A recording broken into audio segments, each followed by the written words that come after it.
Police അതിക്രമങ്ങൾക്കെതിരെ നിയമസഭാ കവാടത്തിന് മുന്നിൽ UDF MLA-മാരുടെ സത്യാഗ്രഹ സമരം 3-ാം ദിവസത്തിലേക്ക് കടന്നു.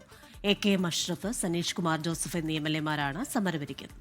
കുന്നംകുളം പോലീസ് സ്റ്റേഷനിൽ വെച്ച് യൂത്ത് കോൺഗ്രസ് നേതാവ് VS സുജിത്തിനെ അതിക്രൂരമായി മർദ്ദിച്ച പോലീസ് ഉദ്യോഗസ്ഥരെ പിരിച്ചുവിടണം എന്നാവശ്യപ്പെട്ടാണ് സമരം. റിനു ശ്രീധറുണ്ട് തിരുവനന്തപുരത്ത്. Rinu, good morning. സമരം 3-ാം ദിവസത്തിലേക്ക് വിവരങ്ങൾ. റിനു.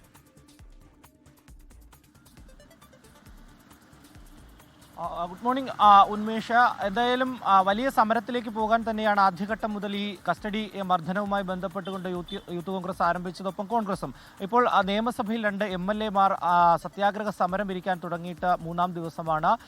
ഈ ഉദ്യോഗസ്ഥർക്കെതിരെ, അതായത് ആരോപണ വിധേയരായ ഉദ്യോഗസ്ഥരെ സർവീസിൽ നിന്ന് പിരിച്ചുവിടുന്നതുവരെ സമരവുമായി മുന്നോട്ട് പോകാൻ തന്നെയാണ് തീരുമാനിച്ചത്. കഴിഞ്ഞ ദിവസവും ആദ്യ ദിനങ്ങളിലെല്ലാം എല്ലാ കോൺഗ്രസ് നേതാക്കളും സഭയിലെത്തി ഈ MLA-മാരെ കാണുന്ന AKM അഷ്റഫ്, അതുപോലെ തന്നെ സനീഷ് കുമാർ ജോസഫ് എന്നീ MLA-മാരെ കാണുന്ന പിന്തുണ അറിയിക്കുന്ന ഒരു സാഹചര്യമുണ്ടായി. വരും ദിവസങ്ങളിലും ഈ ഉദ്യോഗസ്ഥർക്കെതിരെ പിരിച്ചുവിടൽ നടപടിയിലേക്ക് പോയില്ലെങ്കിൽ ശക്തമായിട്ടുള്ള സമരത്തിലേക്ക് പോകാൻ തന്നെയാണ് തീരുമാനിച്ചിട്ടുള്ളത്. ഒപ്പം സെക്രട്ടേറിയറ്റിലേക്ക് അടക്കം നിയമസഭയിലേക്ക് അടക്കം യൂത്ത് കോൺഗ്രസ് KSU പ്രവർത്തകരും സമരത്തിന് വേണ്ടി ആഹ്വാനം ചെയ്തിട്ടുണ്ട്. ഇന്ന് KSUവിൻ്റെ പ്രതിഷേധമുണ്ട് നിയമസഭയിലേക്ക്. ഇത്തരത്തിൽ ഈ പോലീസ് കസ്റ്റഡി മർദ്ദനത്തിനെതിരെ വലിയ രീതിയിലുള്ള പ്രതിഷേധത്തിലേക്ക് പോകുന്നു പ്രതിപക്ഷം എന്നുള്ളതാണ് നമുക്ക് ലഭ്യമാകുന്ന വിവരം. വരും ദിവസങ്ങളിലും ആ സാഹചര്യത്തിൽ തന്നെയായിരിക്കും. എന്തായാലും കോൺഗ്രസിന്റെ മുതിർന്ന നേതാക്കൾ അടക്കം ഇന്നും സമരത്തിലിരിക്കുന്ന, സത്യാഗ്രഹ സമരത്തിലിരിക്കുന്ന MLA-മാരെ കണ്ട് പിന്തുണ അറിയിക്കും. ഉന്മേഷ്. റിനു ശ്രീധറാണ് തിരുവനന്തപുരത്ത് നിന്ന് വിവരങ്ങൾ നൽകിയത്.